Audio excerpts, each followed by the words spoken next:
اعوذ باللہ من الشیطان الرجیم بسم اللہ الرحمن الرحیم.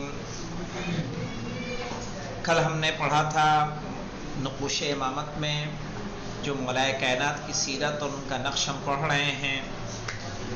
اس میں مولائے کائنات اپنے ایک خطبے میں اس مسئلے کی طرف ارشاد فرماتے ہیں کہ کیوں انہوں نے تلوار نہیں اٹھائی، اس کے اسباب کیا کیا تھے. تو پہلا سبب ہم نے کل پڑھ لیا کہ اگر امام تلوار اٹھاتے تو بہت سے وہ صحابی کہ جو اسلام کی قوت تھے وہ بھی کیا ہوتے، قتل ہو جاتے، اور اس طرح سے یہود و نصارہ اپنے آپ کو مضبوط سمجھتے. آج ہم اس کا دوسرا سبب پڑھیں گے. چونکہ بہت سے قبائل، یہ کل پڑھ لیا تھا کیا؟ ہاں. اور دوسرا سبب یہ تھا کہ بہت سے قبیلے ایسے تھے کہ جو نئے نئے مسلمان ہوئے تھے، اور ایسے میں وہ کیا ہے، مرتد ہو سکتے تھے. خود انہوں نے بغاوت کا علم اٹھا رکھا تھا. اگر امام ایسے میں اگر کوئی اور علم اٹھاتے ہیں تو وہ مشکلات کا شکار ہوتے، مسلمانوں میں انتشار پیدا ہوتا اور خود مسلمان ہی نقصان اٹھاتے. اب دیکھیں ایسے حالات میں، نہیں یہ بھی ہو گیا تھا نا، ہاں یہاں سے ہوگا. امام نے اپنے ایک خط میں جو مصر کے لوگوں کو لکھا تھا، صحیح، کہاں کے لوگوں کو؟ مصر کے لوگوں کو امام نے لکھا تھا. اس میں اس نقطے کی طرف، نقطہ جانتے ہیں کس کو بولتے ہیں؟ دو چیزیں ہوتی ہیں، ایک ہوتا ہے نقطہ اور ایک ہوتا ہے نقطہ. یاد رکھیے، جو ذاکر پیش کرتے ہیں وہ کیا ہوتا ہے؟ نہیں ہوتا نا. یہی تو اسی امر کا ازالہ کرنا چاہ رہا ہوں. دو لفظ ہے، نقطہ اور ایک نقطہ. نقطہ یہ ہے، یہ پے کے نیچے جو ہے یہ نقطہ ہے. پے کے نیچے یہ کیا ہے؟ نقطہ ہے. سے کے اوپر یہ کیا ہے؟ نقطہ. یہ کہتے ہیں. اور جو نقطہ بولتے ہیں، نقطہ بولتے ہیں پوشیدہ شے کو، چھپی ہوئی چیز کو. آئی سمجھ میں؟ جو چھپی ہوئی چیز ہو اسے ذاکر جب آشکار کرتا ہے، سامنے لاتا ہے، تو کہتے ہیں ذاکر نے کیا پیش کیا؟ نقطہ پیش کیا. صحیح ہے. اس بات کو ہم بھی نہیں جانتے تھے. شہید رابع، دلی میں جو شہید رابع کی مزار ہے، وہاں پہ جب میں طالب علم تھا تو وہاں مجلسیں ہوتی تھیں. تو مجلسوں میں چھٹی ہوتی تھی. ہمارے پرنسپل تھے عبد الغربی صاحب، وہ ہمیں بھی پڑھاتے تھے. تو ہمیں ذمہ داری ملی ہوئی تھی کہ ہم اس مجلسوں کو لکھیں. کاپی واپی لے کے بیٹھتے تھے. ایسے تمہیں بھی کرنا پڑے گا، صحیح ہے، لکھیں اور لکھیں. تو ایک دن کیا ہوا کہ میں گیا تھا جناب کے گھر کسی کام سے، خرچہ پانی لینے کے لیے کچھ. تو جناب نکل رہے تھے عقیل صاحب، تو مجھ سے کہا چلو میری گاڑی میں بیٹھ جاؤ، میرے ساتھ چلو. تو ویسے ہی پوچھنے لگے کل کس کی مجلس تھی. میں نے بتایا فلاں کی مجلس تھی. تو کہا کہ کیا پڑھا انہوں نے، سننے لگے مجھ سے. تو ہم ان کو سنانے لگے. سناتے میں نے کہا اس پر انہوں نے یہ نقطہ مارا. صحیح ہے. تو بولے نقطہ مارا نہیں جاتا ہے. یہ کوئی ایسی چیز نہیں ہے کہ اٹھایا اور مار دیا. کہا نقطہ نہیں ہوتا ہے، پہلے تو نقطہ ہوتا ہے اور نقطہ پیش کیا جاتا ہے. میں نے کہا اچھا جناب، تب سے مجھے یہ چیز یاد ہے. تو میں نے کہا آپ کو بھی اس کی طرف متوجہ کر دوں. صحیح ہے. نہیں اگر ایک تو نقطہ پوشیدہ چیز ہے جس کو آشکار کرتے ہیں، دوسرا یہ نقطہ کیا ہے؟ یہ اور دوسرا وہ جو نقطہ یہ تھے کہ یہ نقطہ، ٹھیک ہے، یہ جی نون کا نقطہ، یہ نقطہ ہے، نون قاف یہ والا، یہ نقطہ. یہ تو نقطہ ہے نا، یہ جو ڈاٹس ہیں اس کے اوپر ہاں یہ لفظوں. ڈاٹس، یہ نقطہ. اور یہ نقطہ جو پوشیدہ شے ہو اس کو آشکار کرنا. تو ذاکر اچھا، جو اس نقطہ نقطے کا پیش کرتے مطلب ہے ہیں وہ کیا کرتے ہیں، وہ بات سامنے نہیں ہوتی، سامنے نہیں ہوتی، اس پر دوسری چھپی بات ہوئی کو لا بات کر ہوتی ہے، اس پیش کو کرتے آشکار ہیں. اسی کرتے کو ہیں. کیا بولا جاتا ہے؟ نقطہ. ہے نا، جو سامنے نہیں ہے، دکھائی نہیں دے رہی ہے. صحیح. جیسے آپ باقاعدہ بتائیں، مثلا ایک نقطہ مثلا آپ کو بتا دے رہا ہوں مثال کے طور پر بارہا آپ نے کسی سے سنا بھی ہوگا کہ جب جناب موسیٰ کو کہا گیا، ان کی موت کا وقت آیا تو کہا پالنے والے تو یعنی ان سے کہا کہ کیا تو میری روح کہاں سے قبض کرے گا؟ کہا ہاتھ سے، کہا اس ہاتھ سے جس پہ میں توراۃ لے کر آیا، کہا پیروں سے، کہا اس پیر سے کہ جس سے میں کوہ طور پر جاتا ہوں، کہا زبان سے، کہا اس زبان سے جس سے میں ذکر الہی کرتا ہوں. تو انہوں نے طرح طرح کے بہانے بنائے. اب جو ہے اب یہاں پہ آپ نقطہ پیش کر دیجئے کہ ایک کربلا والے ہیں، ایک نبی ہے اور ایک کربلا والے ہیں، ایک جناب علی اکبر ہیں کہ وہ کہے جا رہے ہیں کہ اگر ہم حق پہ ہیں تو موت ہم پر آ پڑے یا ہم موت پر جا پڑے. صحیح ہے. تو اب یہ کیا ہے؟ یہ نقطہ ہے، چونکہ اس میں جناب موسیٰ میں کربلا کہاں سے آئے گی؟ صحیح ہے. تو اب جو لے کے آئے ہیں اسی کو کیا بولا جاتا ہے؟ نقطہ بولا جاتا ہے. عوام کی جہاں ذہن نہ ہو وہاں پر ذاکر اس کو پہنچا دے. صحیح ہے. فہمت مولانا؟ تو دیکھیے، تو اس میں اس نقطے کی طرف اشارہ کرتے ہوئے فرماتے ہیں کہ خدا کی قسم، ارے دیکھیے بھائی کتاب میں کہ آرام سے آپ بیٹھے ہوئے ہیں، خدا کی قسم میں نے یہ کبھی نہیں سوچا تھا، سوچا بھی نہ تھا، اور نہ کبھی میرے ذہن میں یہ بات آئی تھی کہ پیغمبر اکرم صلی اللہ علیہ وآلہ وسلم کے بعد عرب امامت اور رہبری آپ کے اہل بیت سے واپس لے لیں گے. کیا کہہ رہے ہیں امام؟ خدا کی قسم میں نے کبھی سوچا بھی نہ تھا اور نہ کبھی میرے ذہن میں یہ بات آئی تھی کہ پیغمبر اکرم کے بعد عرب امامت اور رہبری آپ کے اہل بیت سے لے لیں گے. یہاں تک کہ جب مولا کائنات رسول اکرم کو غسل دے رہے تھے تو جناب عبداللہ ابن عباس نے کہا کہ آپ بھی وہاں جائیے. امام نے کہا کہ نہیں، میں جب تک اس کام کو انجام نہ دے دوں تب تک میں یہاں سے نہیں جاؤں گا. تو اس وقت جناب عبداللہ ابن عباس نے کہا تھا کہیں ایسا نہ ہو کہ یہ امر امامت آپ کے ہاتھوں سے چلا جائے. کیوں؟ کیونکہ امام کو یقین تھا جہاں 1.25 لاکھ حاجی آپ کی ولایت و وصایت و خلافت کے گواہ ہوں، کیا اسے ذرہ برابر بھی یقین ہو سکتا ہے؟ بھائی امتحان میں آپ 99 نمبر لائے ہیں، باقی سب آپ کے نیچے ہوں، آپ جب اسٹیج کے جب آپ ہال میں پہنچے جہاں انعام دیا جا رہا ہے، آپ کو پورا یقین ہے کہ یہ سند کس کو ملے گی؟ ہم کو ملے گی. وہاں جا کے پتا چل رہا ہے اعلان کسی اور کا ہو گیا. امام کے ساتھ یہی تو ہوا. بھائی امام سے افضل کوئی نہیں تھا، نہ علم میں، نہ زہد میں، نہ تقوی میں، نہ تلوار میں، نہ قوت میں، صحیح ہے، نہ بہادری میں. بھائی امام کو کرم اللہ وجہ کی کون کہتا ہے؟ ہم نہیں کہتے، اہل سنت حضرات کہتے ہیں. کیوں؟ کیونکہ انہوں نے بتوں کے آگے سجدہ نہیں کیا تھا. آج نماز پڑھانا ہو، نماز پڑھانے کے لیے مسائل جانتے ہیں کیا ہے؟ ہاشمی کو غیر ہاشمی پہ فضیلت ہے. اگر دو ہوں تو سب سے پہلے علم دیکھا جائے گا. نہیں، پہلے ہاشمی اور غیر ہاشمی، کون سید ہے کون غیر سید ہے. سید کو غیر سید پر کیا کیا جائے گا؟ مقدم.